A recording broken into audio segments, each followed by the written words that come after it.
Yarların bahtiyarıdır.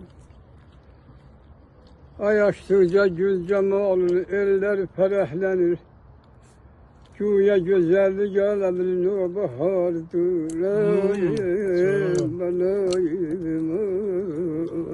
Can baba, can. Dünya bu nazenin meleğin hasretini çekir.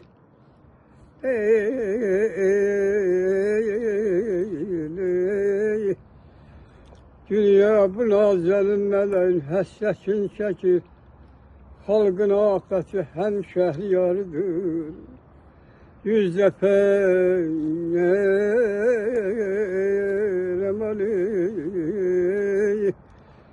yüz defa yan soğuk eşk oduna korku bilmedik. Çünkü diyarımız bizim onlar diyarıdır. Maşallah. Bir vakti aman bir vakti secdegahı ateş perestlere şehir sabah merkezi derya kenarıdır. Kan etme sağı bağrımızı bağda tez getir. Doldur kadehleri gecemiz geçti yarıdır. Ayar kimse değil sevme brana güzelleri.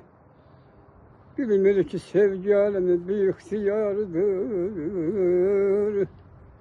Bir gün gelir ben giderim halk söyleyer.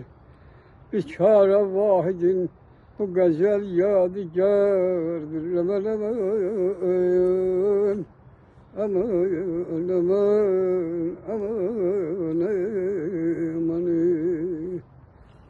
Allah Sağ ol baba, sağ ol.